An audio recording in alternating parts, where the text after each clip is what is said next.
I've commissioned a screen accurate Supergirl and a Wonder Woman because I want those to be really nice. Yeah. I'm not wearing it for conventions. I'm very specifically wearing those costumes for children's hospitals and displaced homeless children with their families. Yes, we'll maybe reel you in. Okay, I'm ready. I'm ready. She's reelable. I sure am. But just about any personality that you see, know that there's a lot more underneath that drives them. There's a lot more than what you just see. So all the struggles that I go through, or all the advice that I really need, I keep to people that I truly trust. Welcome to the Studio Source, presented by Hello Studios. We are the faces of Hello Studios, and you are tuned in to the Studio Source. Welcome back to the Studio Source, where today in studio we are joined by cosplay extraordinaire, Miss Sarah Brice. Sarah, how are you today? Oh my gosh, I'm so excited. I'm in Dallas for literally a day and a half more, so you got me at the perfect time. I'm heading out tomorrow. When did you get here? I've been in Dallas for less than a week. Okay. I ran into some radio people the other day, and they're like, you should come over to the studio, and here I am. I love it. So let's talk about where we met. You were at VidSummit this weekend. How was that? VidSummit was incredible. It's so refreshing to meet like-minded people who are growth mindseted. If that's a word, we're gonna make it a word. Yes. Like in the cosplay community, it's fun and it's creativity, but a lot of it is just fun for fun's sake. And there's like a lot of screaming into the void and not realizing that we can market ourselves. Yeah. We can become more than what we are. And it was really eye-opening going there. I am definitely coming again next year. I never even heard of VidSummit, but we had an event that was associated with it. I went out there and I saw that it was this huge convention of YouTubers and, people alike. And I felt a little FOMO because I wish we were there, But now that we know about it, I can't wait to go next year. Yeah, come next year. Let's just jump right in to talking about you today. Sure. Tell me a little bit about your background and what you do for our listeners. So I have been cosplaying for almost 14 years. I started back in my day when there wasn't many conventions. There wasn't like a good wig store to buy everything. Everything was new. Nobody knew. You didn't know what you didn't know. And what year was that, if you don't mind me cutting in? I think it was just to give some clarity. Like 2010. Okay. And the thing is, in 2009, I had joined the Air Force. Oh, wow. So back to back. Yeah, back to back. 1 year later, I was cosplaying and also being a career airman because I'm enlisted as a broadcaster or a videographer. That's what it was at the time. And now I'm many careers in one, but traditional broadcaster in the Air Force. And that's kind of cool, too, because, when you go to the Air Force, the military, the Army, the Navy, people don't understand that it's not just like combat. Like you can actually do stuff like this, and I know you're one of the only ones that do it. And you're on your base, or I know 2 other people in my building who cosplay and who are military. Not just cosplay, but the media aspect of it all, or how when people want to go to, or they're thinking about joining or enlisting, and they think maybe it's just combat or getting yourselves in. People don't know that there's also another side to it, of course the nursing aspect, the tech aspect, even this media. It's crazy to me. So when people when I say I'm in the Air Force, people immediately think I fly airplanes, right, which is 1% of the people. But also it's wild that people don't realize, you don't lose your individuality whenever you have a job. If someone is, I feel like kids, because I feel like I felt this way too. Kids think, when I'm an adult, I'm just going to do business, bring a briefcase, not like the same nerdy things that I used to not want to watch Naruto, which hello? You don't stop liking those things. Sometimes your priorities change or you have less time, but it doesn't stop you from being you. Yeah. And it's the same in the military. There's so many nerds in my office alone. And I love that. I mean, a lot of us really don't know that, So it's important to just have conversations like we're having, so we learn those type of things. So, your content niche, though, like you said, a year later you started making cosplay. Is there a more specific niche in your cosplay that you do? Like, is there a audience that you service specifically? Or just all cosplay lovers will love Sarah Brice? I like to think that everybody would like me, but that's not the case. That's not reality. Well, to begin with, I think my stuff is more 20% really good cosplay, and then they stay for 80% of the insanity and the creativity. It's like, oh, that's a cool costume. You hook them in. Yeah. I've siren songed you in. You think you know what I do, but I'll do like transitions or silly videos. I love to run around in cosplay. I love to just full on sprint. Yeah. Why? Run, not walk. Exactly. So wearing like the shoes that prevent me from running is, I've passed that stage in my career, in my hobby turned career. Are there cosplayers that, mostly wear heels and stuff? Or? Yeah. Okay. Yeah. We kill ourselves for our costumes. Yeah. Absolutely. It's a comfort over the look. Everybody cosplays for different reasons, sometimes to just be a different person for a day, become more extroverted, or maybe you like that person, that character specifically, and they call to you. The most popular costume I have, I started wearing because she had my face.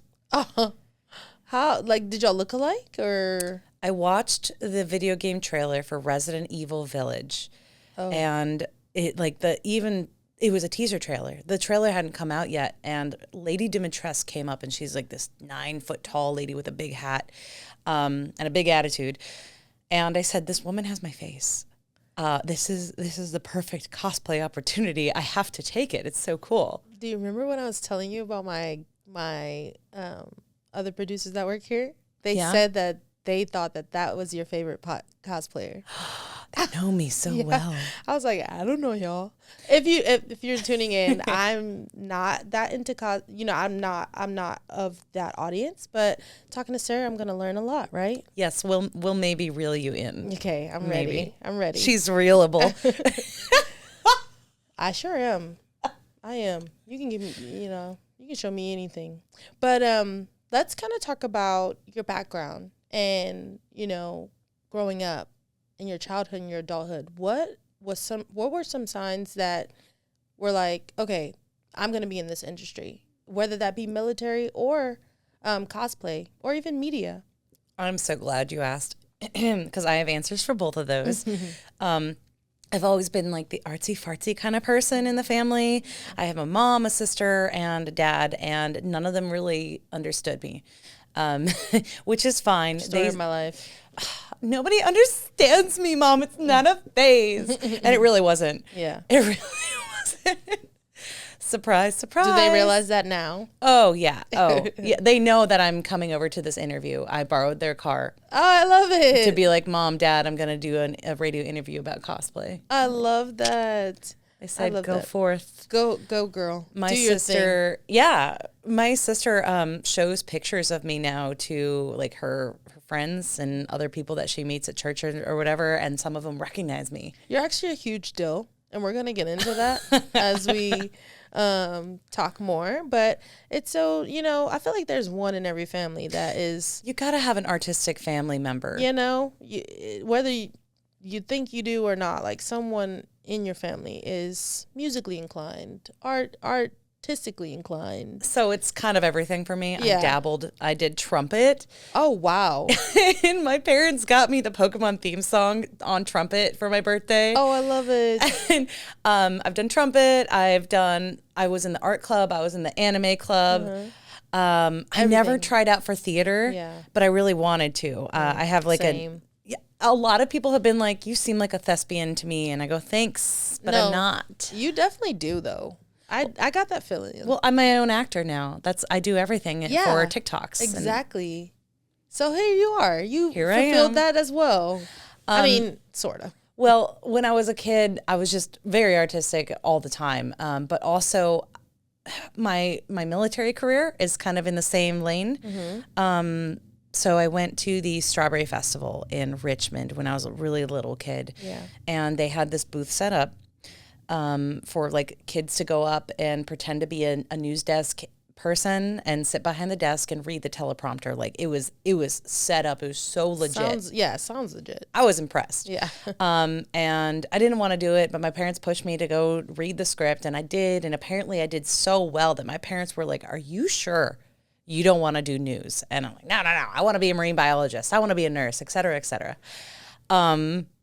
Turns out I have done news desk now in my career in the military because I'm a videographer. I've done radio twice. I've done news desk. I've traveled around the world telling the military story in situations where no one else is recording our stories and doing interviews and stuff like that. I've done turn and burn, so shooting, narrating, putting a story together, doing interviews, everything, and putting that out same day at night, like burning the midnight oil. Like working like a journalist. Oh, work, right? But it's fun. Yeah. It's so fun. I do the same work. See, you know, though, Yeah. you know, like the joy of finding people's stories, like what makes them tick. Yes, they're like shooting mortars in a small island in Hawaii. Why are they there? Why are they doing that? Why? Yeah, like it's just not just happening on coincidence, you know? So I love that. Yeah, everybody has a story. They do. And it's kind of our jobs to bring it to light. Yes, absolutely. Because you could do a story on finances, which is like can be for people. Yeah. But sometimes your boss is like, I need you to do a story on this. And in the Yeah. military, you say, yes, sir, yes, ma'am. But you could tell the story your own way. Yeah. So it's like, I'm going to tell it through the eyes of the people in the military who have gone through financial burdens and how they overcame it. Boom. The people you can connect with is out of this world when you do work like that. So I love that. Facts will fade, but the emotions that you felt when you consumed some sort of media will last with you a lot longer. And I agree with that. I can definitely agree with that. So kind of let's pivot to your social media success and how you grew on Instagram. Currently, Sarah stands at 168,000 followers on Instagram under the handle @LifeOfCosplay. So how long did that take? I know Instagram is insane with growth and things like that. How was that journey for you? Well, first of all, that isn't even my final form. My TikTok followers like much crazier. Oh yeah, Way did not even crazier. check TikTok. No, it's all good. Let me tell you all about it. Tell us. So I think I just reached 560,000. No, I just reached 600,000 this week. Insane. So your reach is like almost 1 million people. It's kind of crazy. I used to say 500,000 people, Yeah. and now that the fact that across all platforms I'm getting very close to 1 million is still kind of hard to fathom. That is so crazy. But you've put in the work. So kind of talk about that. Talk about the work you've put into just growing. I like to have fun, and I share my fun, silly moments online, and other people like them as well. So then I'll curate it a little bit more, which to me is still being true to myself, because that's something I very much value is authenticity in my products. I say products like I'm selling something, but I have worked with other companies too. But I'm enjoying what I do, and I'm just sharing it on social media. That's why I started a social media platform way back when I was just a little baby cosplayer with some other friends as we were stationed overseas in Korea and then Japan and Korea again. And then they came back to the US. I started on Facebook and posted to like very few people. I still have very few followers on Facebook. I say only, but it's only about 4,000.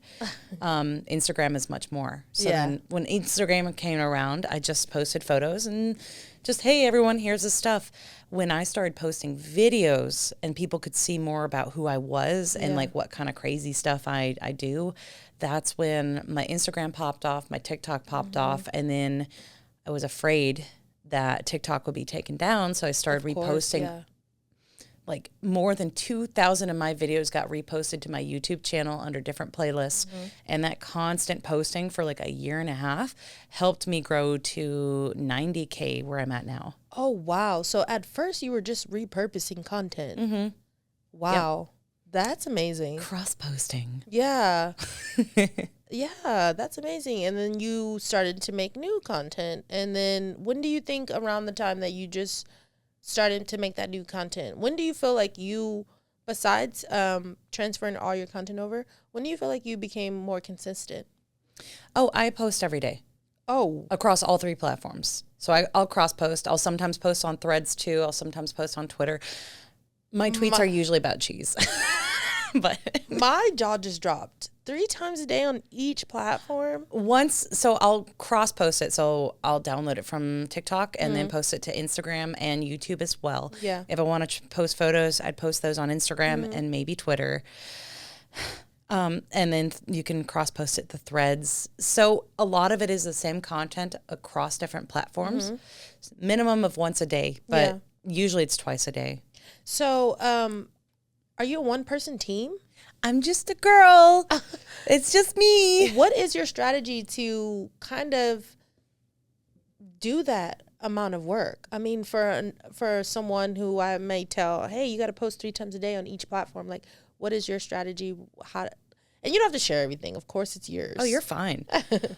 Sometimes I'll just set aside a day with like a lot of saved ideas for transitions and for popular audio to use or interactions with different characters. I'll save all of that in one day and do a couple hours of filming on TikTok. Yeah. And that stuff can keep you for a while too.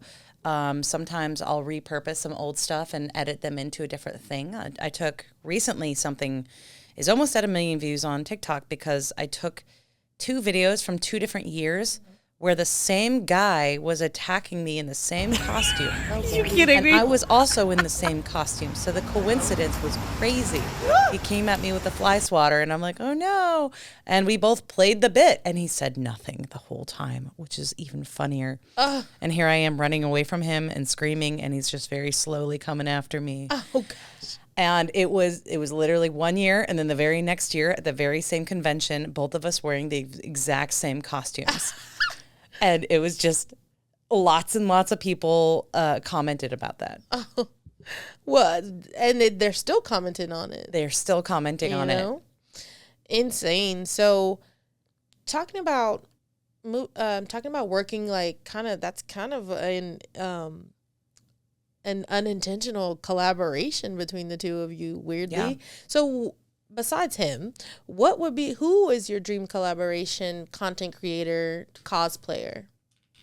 Okay, those are 3 different questions. I will answer the first one because I have a list. Oh, wow. Okay. So I was like, why is she taking her phone down? Let me tell you something. Okay. I have a list of companies, of businesses I'd like to work with. And let me just... It's long. Here, show your camera. It's a long list. I have a privacy screen on, so you can't really see it very well. I love it. It's like manifesting. And I've been holding on to these for like the last year or 2. And then when I came to VidSummit, I learned that I am marketable and this is how I can pitch to companies and this is when I want to pitch to them. And I do have a really valuable market to a lot of people and I haven't valued myself and my growth and my fan base, which my fan base is incredible. Like they're so supportive. They support my brain rot, my stupid ideas, my here, hold my drink, I have an idea, film real quick, and then something chaotic happens. And those are usually the ones that pop off the most. Yeah. Because it's just me in my natural habitat. Yeah. In being like authentic. Being authentically me while also dressed as another person who is not me. Yeah. It's like I'm a dude dressed as another dude, playing as another dude. But I'm me. But I'm me. Yeah. Exactly. No, that's amazing. So that is actually probably a really good feeling, right? To just know that what you're doing is something that can, make you money and you won't have to, go to work. Or not that you don't love the military. Yeah, you are definitely locked in. So I'm 5 years away from retirement, or like 4.5. So I'm thinking about staying in, but if I ever get out of the military early, it will be because of my social media account. And so I can spend more time creating like more long form stuff on YouTube. I already have so many ideas. Yeah. I just don't have the time. Yeah, no. What happened? I read something that they said that minutes fell off of our days, and it feels like hours. Because where is the time? Where are they? Yeah. So let's switch over and talk a little bit about monetization. What are some ways that you have become monetized, either on YouTube and on TikTok? Of course, it's due to posting, but what does that look like for you? Well, for me, everyone thinks that on TikTok you make bank, but Yeah. it's not unless something goes ultra viral or you sell a lot of something. TikTok, while it was built off of the back of dancers and cosplayers and lip syncers, does not help the little person. So I make very few. I think it was like $7 a month on TikTok. Oh, wow. Because I don't like the long format videos Yeah. that they're pushing right now. I don't do that a lot. Instagram's like maybe $50, and that's just from posting and being popular or whatever. And YouTube, while I have the smallest follower count, I make roughly 400 to 500 right now, and that's just on shorts. So if I start Wow. doing long format, I know I will make more, and also just like get to a bigger, different audience. Yeah. That's so crazy to learn, because though TikTok is your biggest platform, you make the least amount of money on TikTok. I know a guy who has 5 million followers on TikTok. 5 million. 5 million. He is a gardener. Cosplayers do not get treated well Yeah. for monetization, typically. Really? And they don't know their own power. And that is so disappointing. I know someone else who is like such a creative dancer, lip syncer, like creates backdrops, everything. And he's got like 2 to 3 million followers on TikTok. And he works at like a cinema place. Oh, wow. And So I feel like the audience does not know that. Like, No. you can have millions of followers on TikTok. They think we're just like these big influencers. We're big influencers, but we Yeah. don't have a big budget. Not everyone. At least not Yeah. cosplayers. That's kind of sad on TikTok's part. And that's why I'm really excited to change platforms and work with more brand deals. I've got some stuff in the works where I'm actually finally going to sell merch and Yeah. not just like cosplay prints, but merch. So do you think, and we'll talk about that in a little bit, your merch. But when it goes to TikTok and how everybody loves it so much, do you think that it's kind of a quick way to get your fans to increase your fandom? Is that what I'm hearing? Like maybe On YouTube or no, TikTok. TikTok, yeah. So TikTok is the best for getting yourself out there. Yeah. And Instagram is the best for comment rate. Yeah. So I don't engagement. rate. And then YouTube is the best for monetization, and you Yeah. reach a completely different audience on YouTube. Like a lot of people are leaving Netflix and Hulu and all that, especially because they take away their favorite shows after like one season, Yes, that's so whack. and they're increasing prices for what? Yeah. They're giving us less, and they're increasing prices, and now it's Greedy. like. And now they're like, we're putting commercials in here, even though you pay and you have to pay more to get rid of them. It's just dumb. So Yeah. everyone's moving to YouTube because free entertainment Yes. with some commercials. Yeah, some. And to be fair, I do put commercials in my content too, because get that bag. Yeah, it's a part of the monetization process. Yeah. And you can skip those. You can't skip the ones on Netflix. So, when did that monetization start? Also, this is more so of a creator question for the creators watching. How long were you doing? And I know YouTube was kind of like was it your second platform? It was my last platform, my most platform. recent one. So how long were you doing YouTube before? And we already heard your process was kind of repurposing. So how long were you doing YouTube before they offered you the monetization? I wasn't really paying attention. This is like the history of everything. I'm not really paying attention to the platform. Just and living and loving, boom. right? Yeah. And now I realize like, oh, I've been doing everything wrong. I totally could have, if I had done everything right, popped off. Like not just what I have now. I could have been insane if I had a growth mindset, but I just had a silly, goofy mood mindset. I didn't start noticing that I had a lot of followers and subscribers on YouTube until like earlier this year. And that's roughly when I started monetizing. Right in the middle of one of my videos was going viral. And I'm like, oh, there's a monetization button. What? I guess I'll do that. It's a lot of work to put in my tax information. Boo. It was worth it. I had a video get like 50 million views. Wow. On YouTube Shorts. That is beautiful. I don't know how it happened. Yeah. Or I do now that I'm paying attention and focusing on analytics. But can you imagine? I'm just living your life. Living my life. Oh, there's some money. I probably should have done something about that a long time ago. Yeah. And that's kind of advice for our creators watching as well, like who don't have that growth mindset, who don't know that they can actually monetize themselves from the stuff that they love already doing, you know? I'm telling you, VidSummit changed my entire viewpoint. And it was like that first step that I needed to get toward my goal that I barely saw in the distance. I'm like, maybe I could do something with this. I don't know how. Don't know what to do. I'm overwhelmed. I went to VidSummit and there were so many like helpful people. I was just in a Zoom meeting today. Follow up from like a mastermind group, and we're just talking about things that we do. There are 2 people in my area that I could collab with, and there's businesses that I can pitch in all kinds of ideas. I think the next business I want to pitch, maybe medieval times or contact lenses or Halloween costume type stuff, especially for Halloween. And that all goes with like your brand, I think. Totally. Yeah. I will say my brand also goes with like makeup, skincare. Definitely. I'm literally probably after this interview going to send an email to a mixed martial arts gym in my area because Arcane is coming out with season 2. And Arcane is like, it's okay. It's a lot. It's from a video. It's based off of kind of like a fighting video game. So the characters are fighting based. My character that I dress up as Vi from Arcane, she is very much of a brawler, stuff like that. So I'm going to go see if they'll work with me and be like, you teach me how to properly punch. They got punching bags and kicks and stuff like that. And I'll do like a whole long form YouTube video where you teach me the proper format and the proper poses, especially for martial arts cosplayers, and what people do wrong. And then at the end, I'll transition where I'm punching and maybe we'll like, boom, another punch and I'm in costume. That is an amazing, like,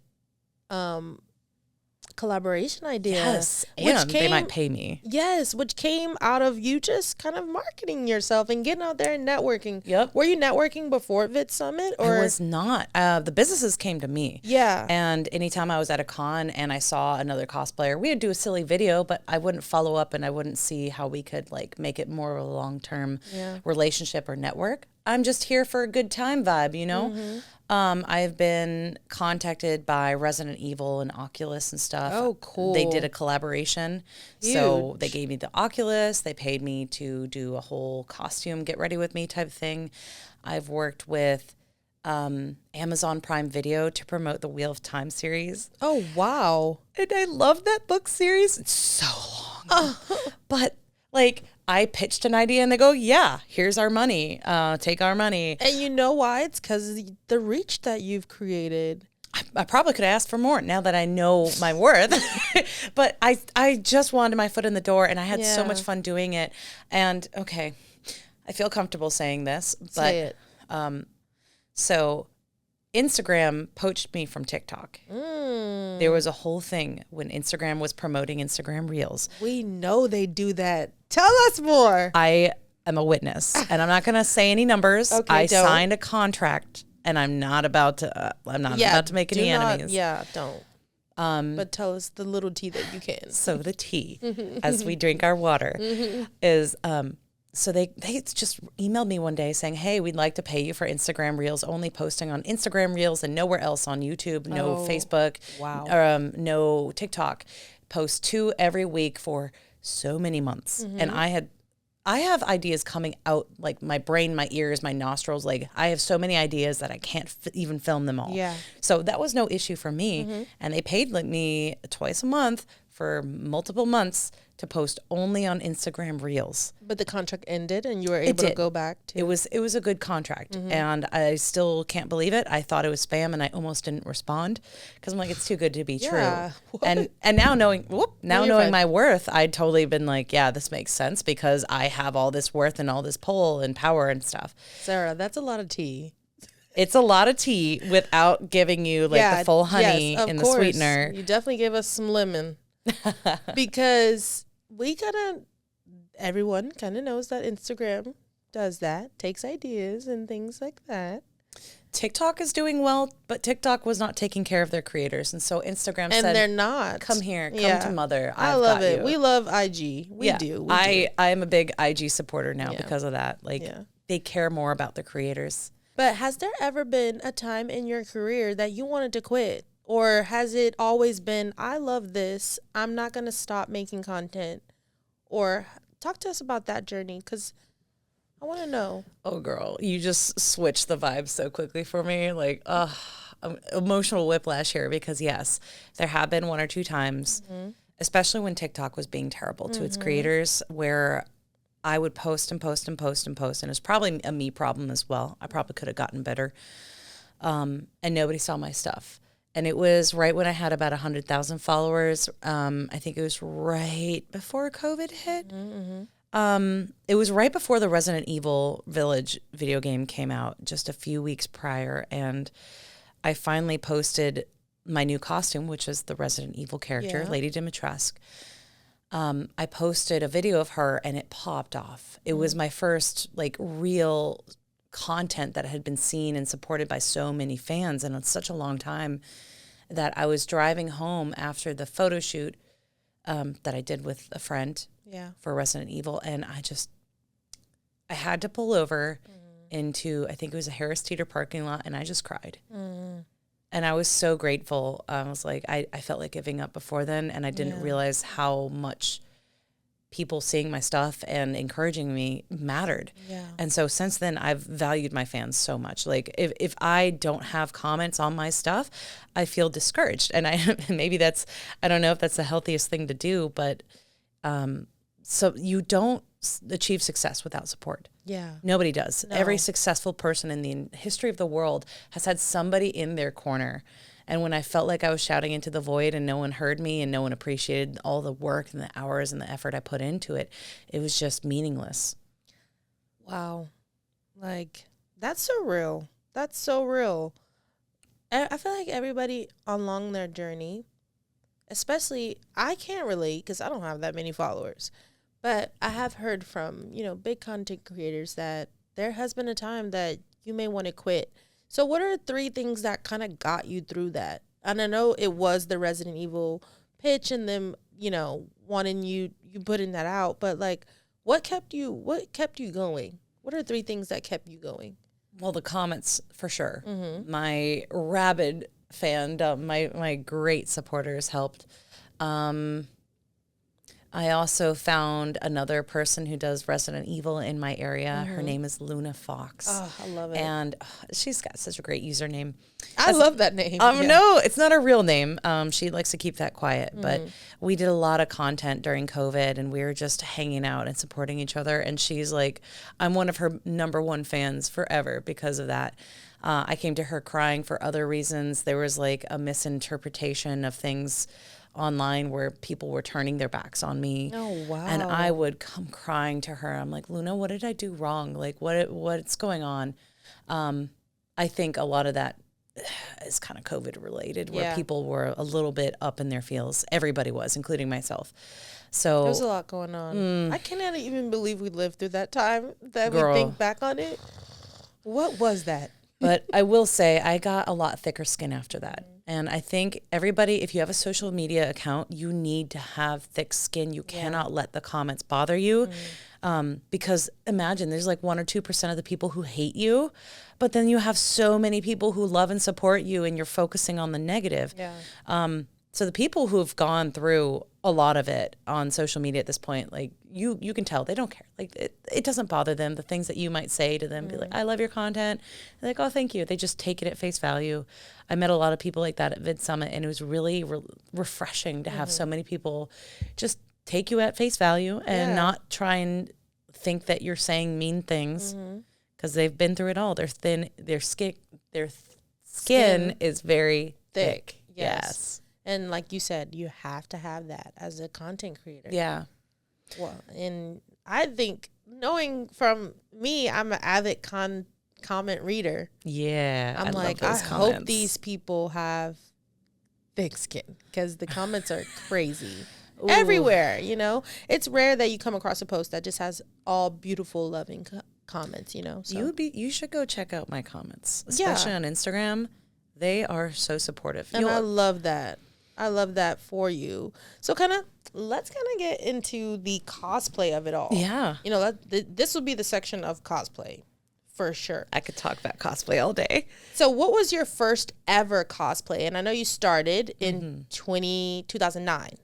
That's when I joined the Air Force. I started 2010. cosplaying in 2010. Yes. So what was your first ever one? Can you remember that one? I went big. I went so big, and I accomplished everything I wanted. That's crazy. It's a crazy story. But I wanted to be Princess Peach from Super Smash Brothers. I know Brawl. her, yeah. Yeah, she's so annoying and so pink and so girly, and I loved it. her, yeah. Yes. We love her. Way to be obnoxious in the most princessy way possible. So what are your top 3 cosplays to date? My favorite or like a fan favorite? Let's go with your favorite. My favorite cosplays are Lady Dimitrescu and all of the variants I've done of her. I also really like my 90s Rogue cosplay. She's not very popular, but she's coming back now. Got the X-Men coming back. And I feel like our editor will put in pictures here. And my third is probably Anna from Frozen. Love. She, I only because I relate the most to her. Yeah. And usually I don't care if I can relate or not to a character. But sitting here, I can kind of feel some similarities. I don't feel that you're cold in any way, though. no, the cold never bothered me. Yeah. But I mean, it actually, Anna, it does bother her. Yes, I see what you're doing. I appreciate you. The window's open, so is that door. Is that a copyright strike on YouTube? No, you can do like 30 seconds of singing. Yeah, singing. Okay, so most complicated cosplay that you've done. Ooh. Sometimes the most complicated thing is like the props. Yeah. So which one caused you the most? Like packages didn't come on time and blah, blah, blah. You know, that type of stuff. So the most complicated sewing project was Princess Peach. And you make your own. Okay, that's something. Sometimes I sometimes make my. It's a whole thing. The most complicated prop to make, though, that actually took probably the longest time, was Ranny the Witch from Elden Ring. Her hat is so ginormous. I made a whole cage out of it. You can throw it through a door. Like you can't fit it properly through a door, but you can throw it around and it's fine. The messier, the better. I added black lights to it. So the big props are really fun, but very complicated. Yeah. I hand sewed most of it. And that and the keytar from Five Nights at Freddy's, Roxanne Wolf's keytar. I make it perfect rules. I thought the props better that got really long, and I was just hand sewing this giant piece of foam, doing math and all kinds of stuff to figure out. That sounds intense. I'd say it's like 99.5% screen accurate. Yeah. I don't know why I do these things. Was Princess Peach hard because it was your very first one, or? It was a little bit of everything. It was my first time making a prop. I made the crown from EVA foam and like chains and stuff. And there were no resources at that time, way back in my day. So I relied on this website that's now debunked, no longer in use, called Cosplay.com. I was in the forums. I'm like, how do I get this princessy figure? How do I do poses? How do I do makeup? I learned how to style a wig, and girl, that wig looked good. It did. You still have it? No, I sold it off. Okay. But that's fair. There was a lot of things that I didn't know. I didn't even know how to read a pattern, like a fabric pattern. I had someone who was a friend who was a seamstress, and she was helping me along the way a little bit. That's lovely. It was. Yeah, a little village that you had. I made my own gem for the center because there were no things. There was nothing. Yeah. You had to do everything from scratch. And now you don't have to do that so much. And so I don't, because I don't have that much time anymore. So this is kind of off, not on our thing, but I came up just hearing you talk about, what you were doing back then. Are there cosplayers now that have gotten huge that you kind of, not that you envy them, but that you have noticed that have been able to grow quicker because they are in this age of cosplay? Or no, that's kind of just like a wondering question that I had. I mean, there are some cosplayers that I know of who have went to school for design, and they'll like hand design their own stuff and like have a whole process and how-to tutorials and stuff, which is just, they're incredible. Yeah. I'm blanking on their names right now. One of them is like a Bella. Let me just check that. Okay. But some of them are just, they're very young, but very enthusiastic, and they have their own group of people, and their vibes are immaculate. Like they just seem like wholesome. And for someone who cosplays a lot of villains, I prefer wholesome content too. Yeah. And my villain vibes can be mistaken for like thirst traps, but none of it is intentional thirst trap. It's all like I'm embodying the character. Yeah. I'm more of a peachy 13 kind of girly pop. I would absolutely love to shout them out though. They're like honestly the sweetest, nicest people. They'll go on beaches and be mermaids together. They go on the sand dunes and do, oh my gosh, they've done like a whole Sonic the Hedgehog thing too. Like they're just so fun. Rain Emery and Halsey Bella, and they've got a couple other friends, and they just have fun. Yeah. Sometimes they'll hand sew their stuff. Sometimes they'll just make it with whatever they have or pieces of armor or something. They travel around the world doing fun little videos together. I love that. Do you feel like you missed out on that part? Because you started your content creation journey back when there wasn't many content cosplayers. Do you feel like you missed out on that part of just having that community? No. Yeah. I'm so glad you asked this question, actually, because everywhere I go, I don't know if you can tell, I'm an extrovert. Yeah. I adopt people, and we're going to be cosplaying together, bestie, okay? Yeah. I've met people when I was stationed over in Japan. I met people who are like expats, like just living in Japan. There was one who is from England, two from the U.S., and we all just hung out, and we did cosplay. And then I'd invite them on base, and we'd have like a girl night, like a mini America, and they'd invite me to their place. It was just really fun. Everywhere I went, I could find cosplay friends. And when I couldn't, in DC, I started a group called DC Cosplay Photo Shoots. It's exactly what it sounds like. So every month I would create and host and all that stuff, like find the location and get the okay and pay whatever fees needed. I would find a location and photographers and cosplayers would just come together and do shoots. I had to create a form for everyone to sign for like a model release form. I had to create rules and guidelines because people didn't know how to work together. You had brand new cosplayers who've never done an official shoot and photographers who've never worked with specifically cosplayers. They've worked with models, which is a different breed. Yeah. So you got the enthusiasm. You might not have the knowledge of angles if you're a cosplayer, but you got a character. You have a vibe completely different than modeling typically. And by the time I left, I had moved away for a while. There was 3,000 members in that group. Oh, wow. So the fact that I'm going to say that you were sleeping on yourself because it really was. You were basically running a mini business. That's exactly what I said too. You were basically running a mini business, and the fact that and hey, it may take that. Everything happens the way it's supposed to happen. That's what I believe. So because it was basically I started a business without any of the downfalls of a business. Yeah. So I learned how to find the correct moderators or like staff for the job, even though it was all volunteer. I learned in the hiring process, I hired some wrong people. I established rules a little bit too late and guidelines, so it was a little confusing. I know now how to deal with controversy, and because people don't feel comfortable with each other in some of these situations, we had to kick people out of the group, and how to do that, and how to be very, very diplomatic, and basically hand someone their butt and them saying, thank you, may I have another? Yeah. Like, that was very nice of you. Communication was very, very key. Communicating between all the mods or all the admins or the staff or whatever. Again, none of us got paid. None of us. Just doing it for the love of it. For the love of it. Yeah. So can you imagine my unstoppable powers if I had ever applied myself in any of that time? I'm doing it now. And I love that because you were able to learn, just like you said, without all the downfalls of a business. So it kind of gave you that knowledge before you actually have to put it into practice. And I added value too. Yeah. There wasn't a group like that in that area. And if I want something and it doesn't exist, that means someone else wants that to happen too. Yeah. So make it so. So what is your dream project? What is your dream cosplay project or your next big project that you have coming up? Either one. I've always wanted to cosplay as what's her name from Shrek? Fiona.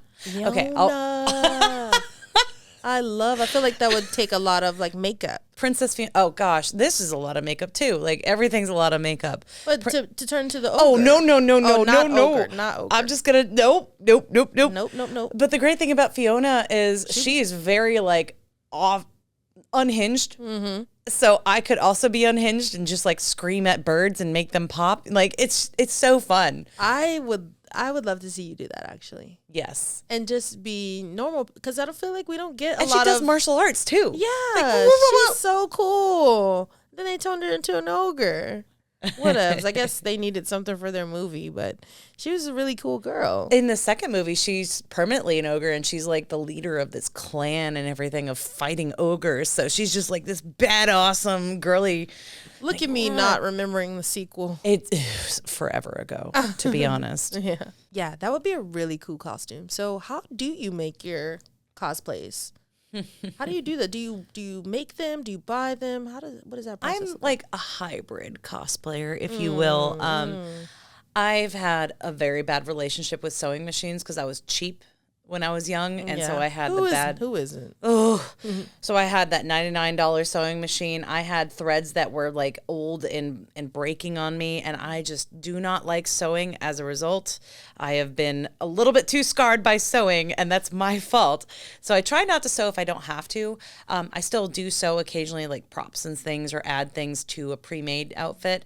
But most of my costumes I will partner with cosplay websites, and then I'll make my own wigs and my own props and stuff. Right. What are those websites, if you don't mind sharing? So one of the main one right now is Easy Cosplay, and at the moment they just send me free stuff. But I'm realizing again my potential is like no more free stuff from now on unless I really like the content, which I mean, like it's a cosplay website. That's fine with me. Yeah. So Easy Cosplay, I usually buy my stuff used on like Facebook Marketplace too. People selling their used really nice cosplays, and there's not a very good market for it. So I'll buy it if it's my body type. Sometimes I'll make something a little bit like a Carmen Sandiego costume is very much no-so. I just bought the red jacket and did the wig. I did make the scarf and the hat.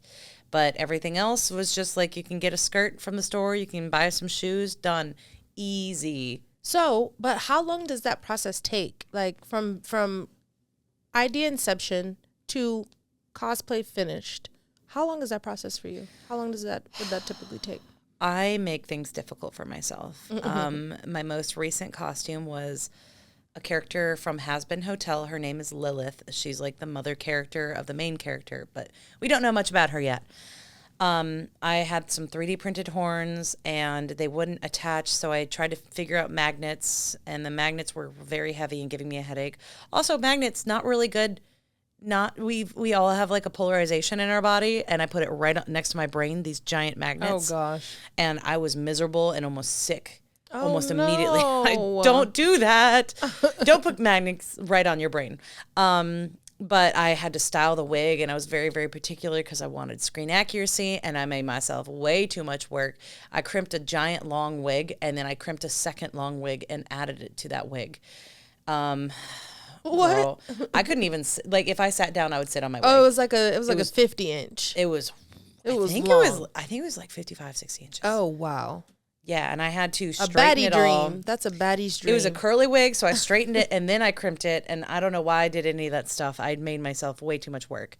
Luckily, the dress was pre-made. I just bought it online, but then I glued on nails and I learned a makeup style, and it's just the costume was pre-made. Everything else was a headache, literally. Yeah. But I looked good. Once you build all your props, how long did that take? Like hours or weeks or months? Like Exactly. Which one? Yeah. Oh, well, I have a full-time job, so I can't like commit all the time. So I'd say it took me The real answer. about 2 months, but a lot of that was like trying to figure out the 3D print and arguing with the Etsy seller who did not make the attachments properly. But that's real though. That's what probably comes with like putting your cosplay together, is those real life hiccups, you know? I have been in since 2010 cosplaying, and I still thought it would be a lot simpler. And I was so wrong. And it's still not simpler. Or is it now? I still need to fix up the wig because I messed her up because those horns were uncomfortable. And then one day, people are going to be making those cosplays for you. Would you be into that? Or do you still like putting together your own stuff? I have commissioned a Snow White cosplay from a friend. But it was a lot of stress for both of us, so I don't really want to do that. I have commissioned once or twice a costume that I wasn't comfortable doing. Like, I don't want to work with stretch fabrics. I just have too much sewing-related trauma over it. So I commissioned my Rogue from X-Men cosplay. Okay. I don't know what that means. She's a superhero, and so I commissioned her so I could do like hospital visits with kids. Turns out the kids don't know her either. Oh, okay. But I've commissioned a screen accurate Supergirl and a Wonder Woman because I want those to be really nice. Yeah. I'm not wearing it for conventions. I'm very specifically wearing those costumes for children's hospitals and displaced homeless children with their families. You do so much.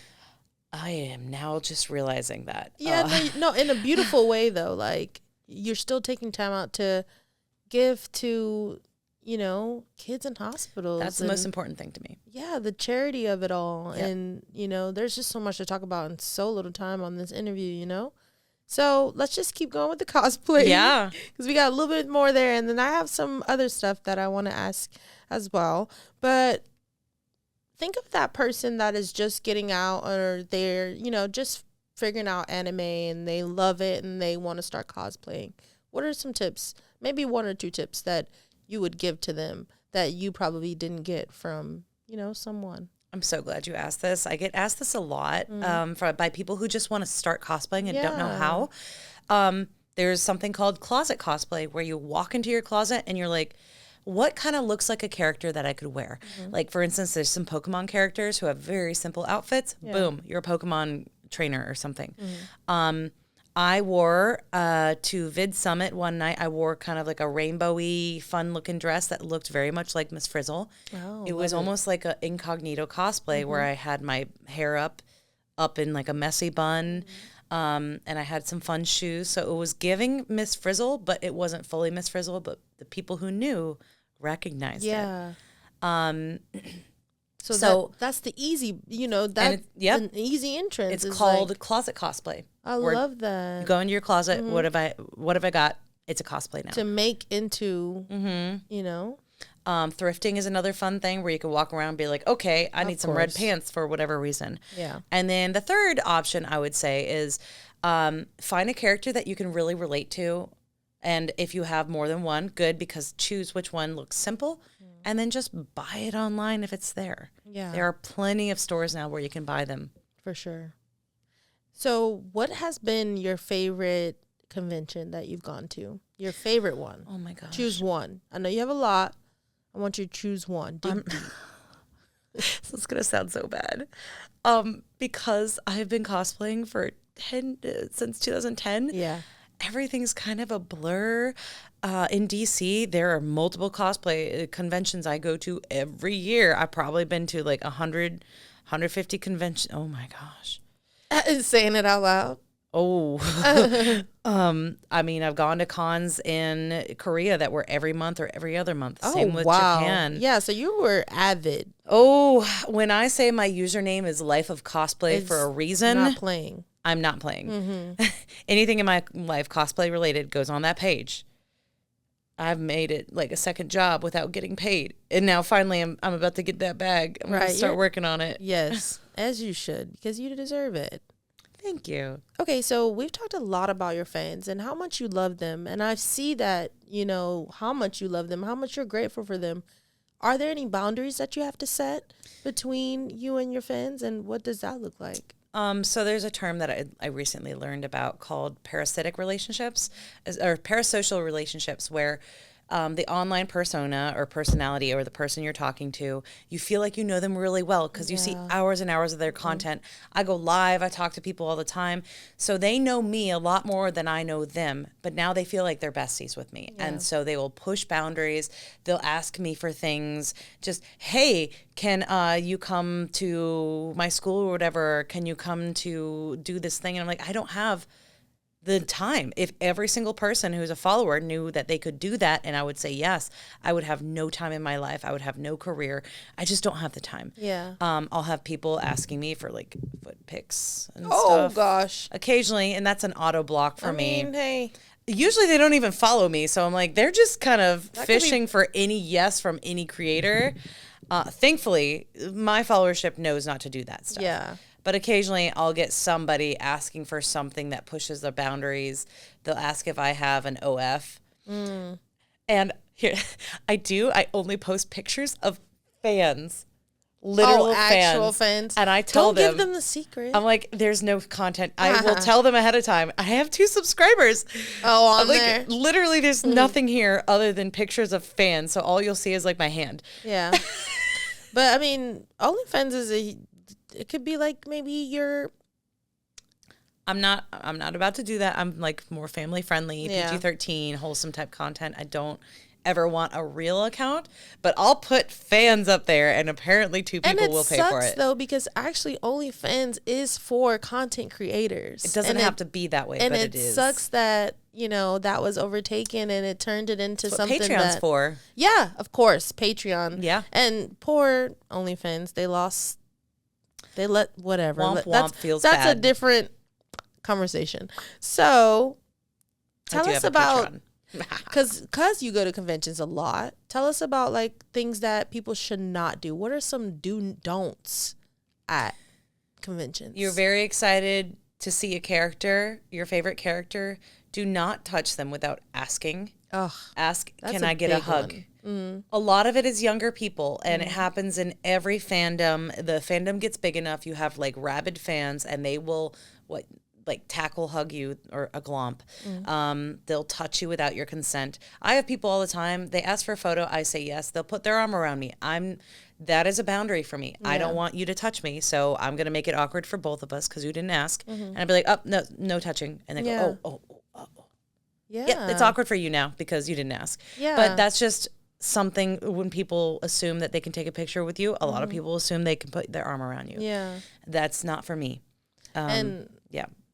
of course, like you don't want your space invaded, but you love your fans and you want to take pictures with them. I'm happy to correct anybody. I'm not uncomfortable doing that. I'm an extrovert, and I'm also like the mama bear. If anyone else is feeling uncomfortable at a convention and they're being very shy and they're like, I don't want to make anybody uncomfortable by saying this, I'm like, I got you, Bessie. I'm going to go tell them right now. Yeah. I have stopped many conflicts of people starting to yell at other people, and I'll just step in no matter what I'm dressed as. I might be in a pink cupcake frou-frou outfit, and I'm like, hi, what's going on? How can I stop? That's where the mixed martial arts comes Oh, in. the funny thing is I was dressed as a pink cupcake character who also does kicking and mixed martial arts. I love it. But I very much stop situations where you have a lot of people with social anxiety or someone on the spectrum. You have a lot of people in the cosplay spaces who feel more accepted at conventions, so they go. And then that also leads to a lot of miscommunication and different types of drama that I am super suited for. I'm like, I got you. Yeah. You feel uncomfortable? Like, let me fight them for you. Non-violence. I love that actually, because though you're like, you've been in it a while, like you know what it comes with, and you can help. And not that it's your responsibility, but you can help younger cosplayers. Or mentor them in some way. They can look to you as a mentor, just because you know those things about going to conventions and how things like that can happen. Mm-hmm. Yeah, and I like to tell people I'm very friendly. I'm super duper friendly, but I'm. There's this meme. Looks like a cinnamon roll is a cinnamon roll. Looks like they can kill you is actually cinnamon roll. Like all that stuff. Looks like can kill you. Yeah. Will kill you. Like I'm a little bit of both. I look like a cinnamon roll usually. And I am a cinnamon roll, but I'm also willing to step up and not actually do any harm that would legally get me in trouble. Just do what needs to be done. Yeah, I'll get the job done. Yeah. Trust. And do you think that's the hardest part of cosplaying, or what is the hardest part of cosplaying, if not that? Oh, I mean, the hardest part of cosplay. And is there a hard part? Okay. It's going to be completely different for me than most people. Okay. It's organizing everything that I have and staying organized and on top of things. That makes sense, though. I guess the artsy fartsy brain has some weaknesses, and for me it's organization. So I will get so overwhelmed with all the projects I take on, or with like, oh, I got to put this back in my closet, and I didn't. I left it on a chair for 2 months, and now like my house is a mess. I need somebody in my life who can be stable. So like, hey guys, If you're out there, VAs, I'm looking for a man in finance with a trust fund. 6'5", blue eyes, finance with a trust fund. 6'5", blue eyes, and can help me with my coordination. Yeah, I'm looking for an assistant who can do these things. No, I love it. So we're going to end very soon, but I just want to ask about your teaching and where do you do that and what joy that brings to you? Because you've mentioned it a couple times, and I want to kind of get into it because I didn't know that till today that you taught. And what do you teach? I have 3 passions. I love to teach. I love to do artsy fartsy things in my job, and I love kids. So if I can do any of those 2 at the same time, that's great. I teach my artsy fartsy job in the Air Force. I teach videography, public affairs, photography, journalism. I don't really teach graphic design so much, and I also teach social media. I'm known as one of the social media gurus in our schoolhouse. I love that. We have such a unique schoolhouse. Every branch of the military, Marine Corps, Navy, Air Force, Coast Guard, like Army, everybody goes through it. And we teach everybody the same stuff. Yeah. So I could have Coast Guard in my class. Right now it's an all Army class, but I've taught everybody from every walk of life, every age range. A lot of them are straight out of boot camp, so they're learning their job for the first time. A lot of them have a family, and they're struggling with that while they have to be in this very intense school. Yeah. You go to school, but your school might be several years. Yeah. This is just a couple of months, and now they're out and they're supposed to do everything. Wow. We throw you into the fire. We hammer you with like iron and steel and fire, and you will come out sharpened, or you won't come out at all. Yeah. And it's like so hands-on, so much work to do. It sounds intense, but what are the most rewarding parts of it? I love to see people succeed. Yeah. If someone can take over my job, I've done a good job. If my students become better than me, that's what I want. It might hurt my ego a little bit, but to know that they're still passionate, that's something that we can't teach is the passion. You cannot. And if we kill your passion in the schoolhouse, that's on us. We shouldn't have done that. So how do I keep their passion and their interest and their love for the job? That's so important. Everything else can follow for the most part. Sometimes it's a struggle. Just based off of your skill set. But we got to keep that drive. It's about drive. It's about power. We stay hungry. We devour. And you're so bubbly. In the military, do you feel like you have to kind of tone that down a little bit or no? I mean, it's just like any conversation. I can't be Naruto running in the middle of this podcast, right? Yeah. I can't be like dabbing. I would never dab in the middle of a podcast because so cringe, right? Who would do that? Just did. What? No. You're supposed to pretend. No, I didn't see it. Exactly. Okay. I'm blind. So there is some professionalism that I've learned in the military, and I don't talk the same here to you as I would to my parents, as I would to my coworkers, as I would to my students, as I would to my boss. So it's just showing a different part of you. It's not being dishonest, because I'm super into being very true to myself and who I am. So I've been in the military as myself my entire career, and that's actually pretty good for making people feel comfortable in a conversation. Yeah. I'm very friendly, down to earth. We have tactics of like setting up our cameras and having a conversation about what they ate for lunch, and now we've got our audio levels figured out, and they feel more comfortable. Yeah. And yes, there are giant lights in their face, and they're very aware that they're mic'd up, but they feel more comfortable with you, so they'll give you a better sound bite. They'll give you that golden sound bite, which I love. I love that it's so rigorous and quick. And what is the percentage of the people who do make it out of the class? I know that you said that it's up in the air. Our classrooms have roughly 24 students, and out of those classes, we'll have typically 1 to 2 students will drop out for medical reasons, personal reasons, normal, anything. And we don't judge it.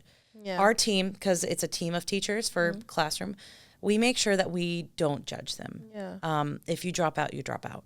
No big deal. Like it might be a big deal to you, and we understand that, but things happen. Yeah. I've had friends who've had to drop out of the schoolhouse too, and we're still friends, and they've moved on in life. It's not the end. It's just a new adventure. Yeah. And that's just all there is to it, right? That's all there is to it. Yeah. I do try to I put my own little brand of nerdiness in there. I've got Pokeballs in my classroom. Exactly. That's what you wanted to ask you as well. It's like, in that tough environment, how do you still make it fun and lighthearted and things? I'll throw Pokeballs at the students sometimes, and it won't hurt them. And like, you got to watch out. None of it is actual hazing, and I'll only do it to people who understand the assignment and they understand like it's not real bullying or anything. But I'll also throw the Pokeballs for, hey, you have a question, grab the Pokeball, now throw it to somebody else kind of situation where we all interact. I also sorted them all into Harry Potter houses. Oh my gosh, that actually is a joy. That's actually a joy. And every couple of weeks or so, we'll count out. I have pebbles in each house. Yeah. So like the sand. And whoever wins gets the house cup. And then they choose one person on their team to get the house cup. And then they all get to go to the little crane game machine that I bought with my own adult money. So they can all choose a crane game, like get little prizes. That is adorable. Do they call you Captain Brice, or what do they call you? Oh, staff sergeant. I'm a staff sergeant. Staff sergeant. For it. Okay, love it. Air Force. Because I was gonna say Miss Brice. I know they don't call you Miss. Well, you won't call me Sarah. You just don't call me late for dinner. You know what I mean? Like, be on time. So it has been so nice having you on the Studio Source today, Sarah. Can you leave us with just something that you want us to know about you, or something you would still like to share? So I'm actually really passionate about volunteering, not even in cosplay, but in other things too, or just helping someone out on the side of the road. I don't really talk about it much because I think good deeds and bragging about it just seems false. But just about any personality that you see, know that there's a lot more underneath that drives them. There's a lot more than what you just see.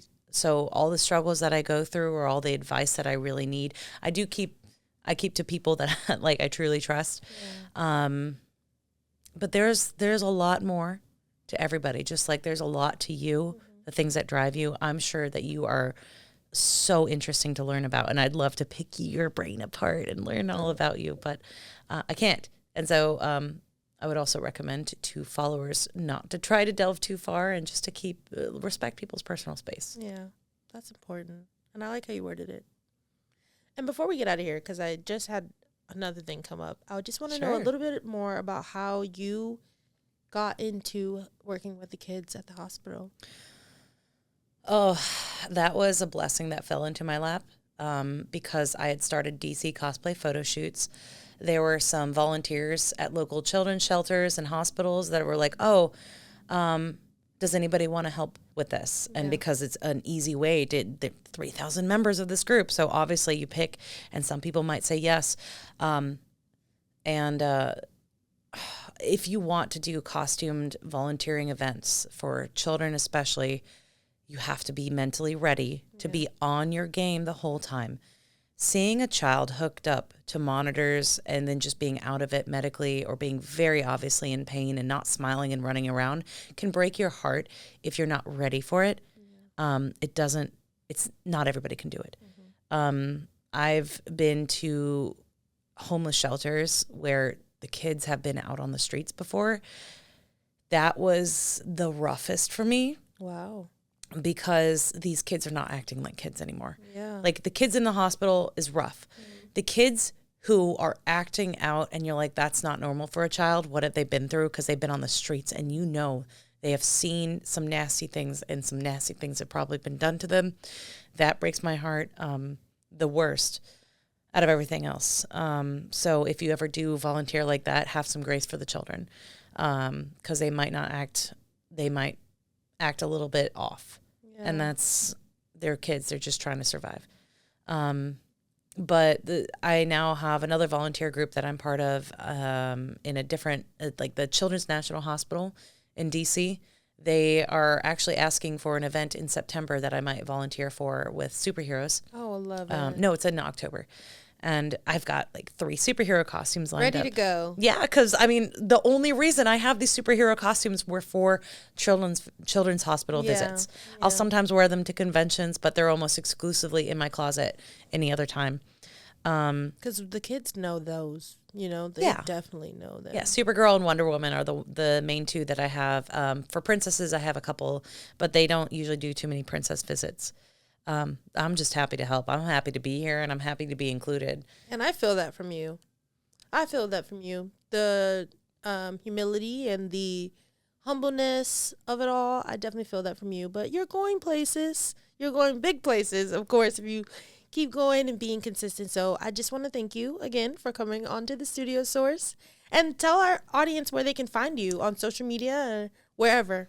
Sure. I'm growing my YouTube channel right now. So if you want to follow me on YouTube opposed to any other platforms, please do. I have all the playlists of every character there.